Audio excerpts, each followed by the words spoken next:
welcome to the AFCI Beyond Cinema studio here at the location show, Mr. Wardem. Well, I'm happy to be here. Thanks for finally inviting me in. Yeah, thanks for making it.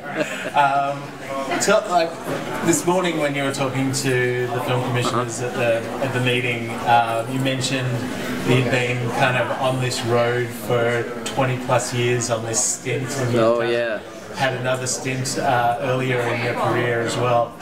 In between those two stints, what did you leave to do in between being a film commissioner the first time and the second time? Well, I was trained as an actor in London and Jackson, but I went to drama school in London. And I came back, when I came back from drama school, I kind of fell into the job with the film office. So I did that for 3 years and then made enough money to leave.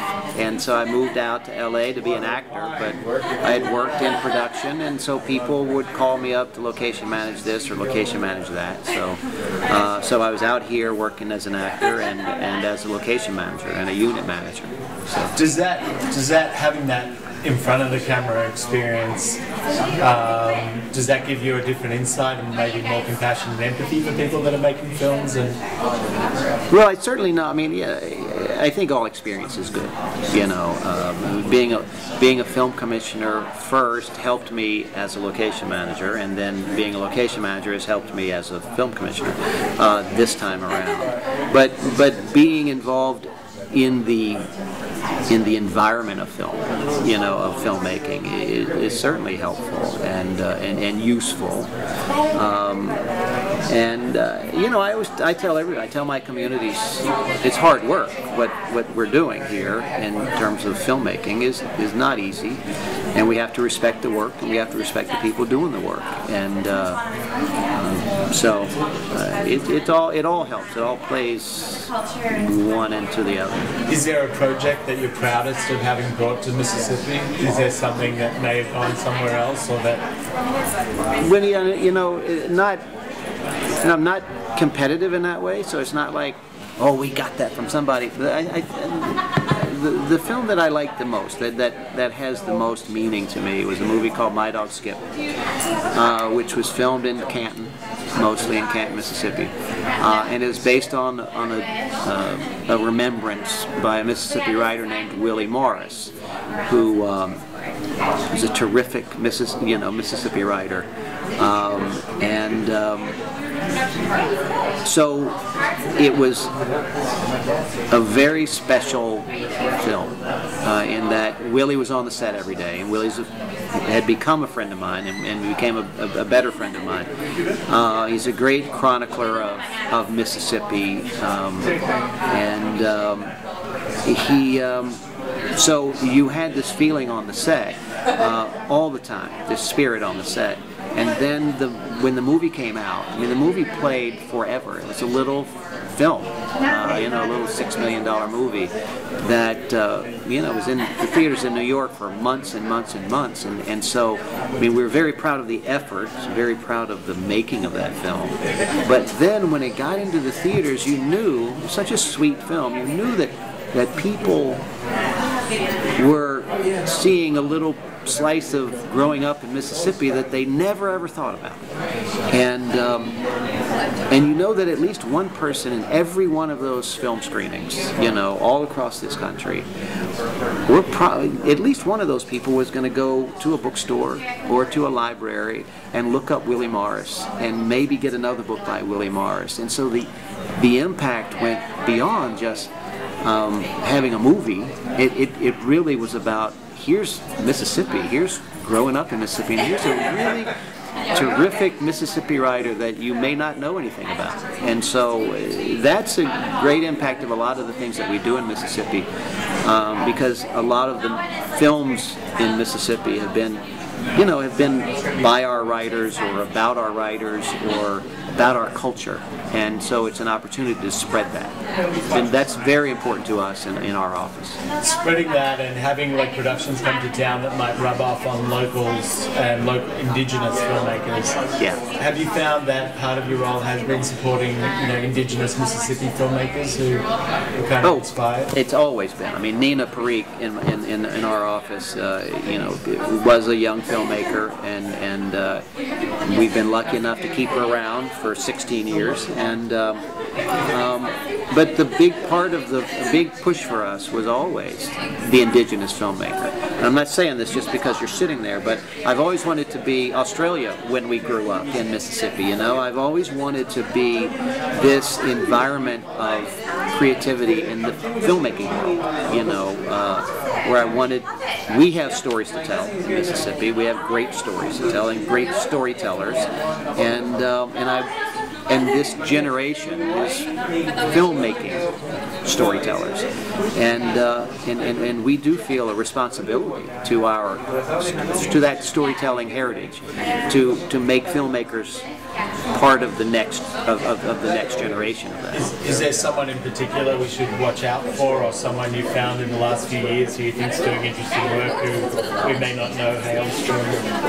Well, I mean, actually, Nina's the better person to ask about that.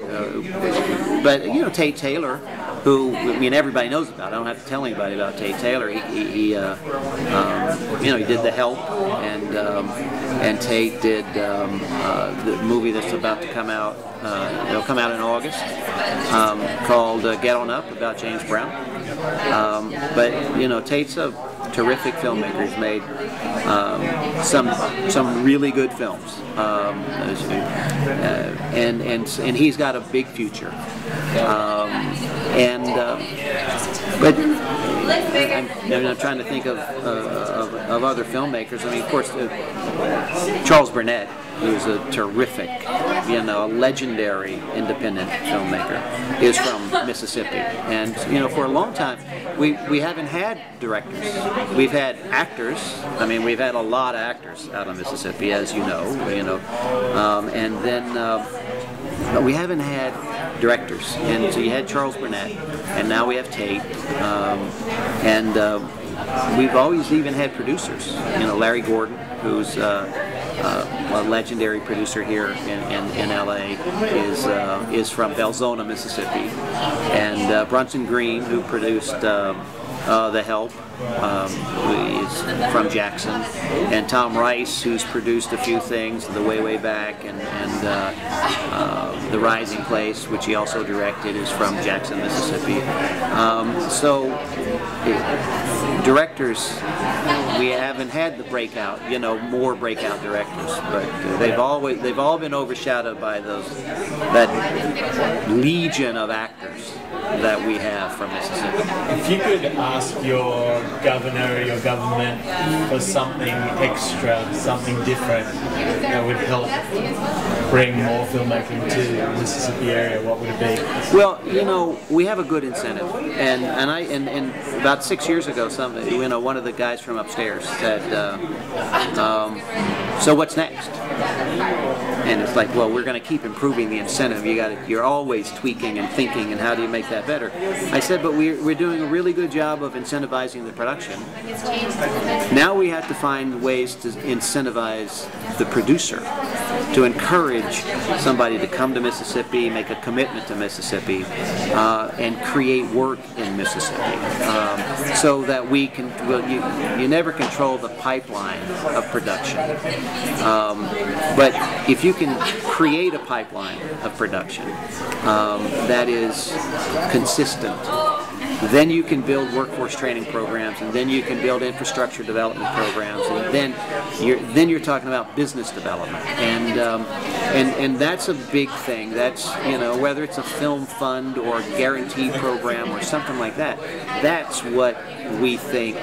That's where we have to go, because we are committed to creating the industry, an everyday industry in Mississippi, becoming Australia. If I was in town, if I was in the state for a limited amount of time, 48, 72 hours, would I come and would you want me to sit in one place and watch the world go by, or would you take me to a bunch of different places, and where would they be? Oh, you'd be on the road.